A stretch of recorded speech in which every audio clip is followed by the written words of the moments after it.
नमस्कार। तथ्य में आपका स्वागत है और मैं हूं मनीष अवस्थी। आज है मुस्लिम भाइयों का ईद उल अजहा या ईद उल जुहा यानी बकरीद। इस साल 29 जून को मनाई जा रही है। बकरीद इस्लाम के सबसे पवित्र त्योहारों में से एक है। इस्लाम में साल भर में 2 ईद मनाई जाती है। आज हम तथ्य में आपको बता रहे हैं कि आखिर बकरीद का मतलब क्या है। मीठी ईद के बारे में तो आप जानते हैं, जो रमजान के पाक महीने में आती है। एक को मीठी ईद कहा जाता है और दूसरी को बकरीद।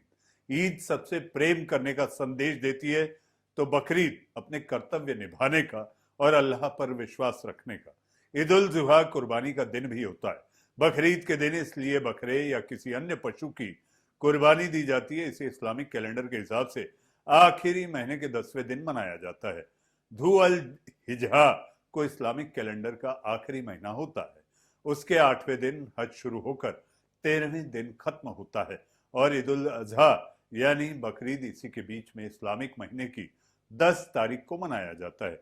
ग्रेगोरियन यानी हमारे अंग्रेजी के कैलेंडर के हिसाब से यह तारीख हर साल बदलते रहती है, यानी चेंज होती रहती है, क्योंकि चांद पर आधारित इस्लामिक कैलेंडर अंग्रेजी कैलेंडर से 11 दिन छोटा होता है।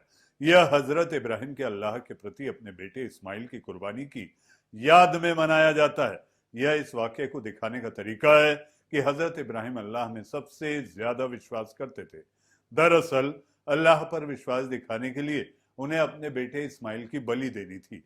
जैसे ही उन्होंने ऐसा करने के लिए अपनी तलवार उठाई, दैवीय शक्ति से उनके बेटे की बजाय उनके कुर्बान करने के लिए एक दुम्बा, जो कि भेड़ जैसी ही एक प्रजाति है, वहां पर आ गई।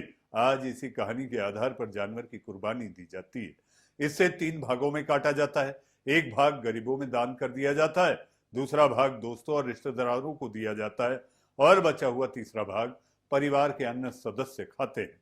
दरअसल इब्राहिम से जो असल कुर्बानी मांगी गई थी वह उनकी खुद की ही, अर्थात ये कि खुद को भूल जाओ, मतलब अपने सुख आराम को भूलकर खुद को मानवता की सेवा में पूरी तरह लगा दो। तब उन्होंने अपने पुत्र इस्माइल और उनकी मां हाजरा को मक्का में बसाने का निर्णय लिया। मक्का उस समय रेगिस्तान के सिवा कुछ नहीं था। उन्हें मक्का में बसाकर वह खुद मानव सेवा के लिए निकल पड़े। इस तरह एक रेगिस्तान में बसना उनकी और उनके पूरे परिवार की कुर्बानी थी। ईद उल अजहा के 2 संदेश हैं। पहला, परिवार के बड़े सदस्य को स्वार्थ के परे देखना चाहिए, खुद को मानव उत्थान के लिए लगाना चाहिए। ईद उल अजहा याद दिलाता है कि कैसे एक छोटे से परिवार के जरिए एक नया अध्याय लिखा गया। जी हाँ, तो ईद की तमाम दर्शकों को भी बधाई। तथ्य में आज के लिए फिलहाल इतना ही। नमस्कार।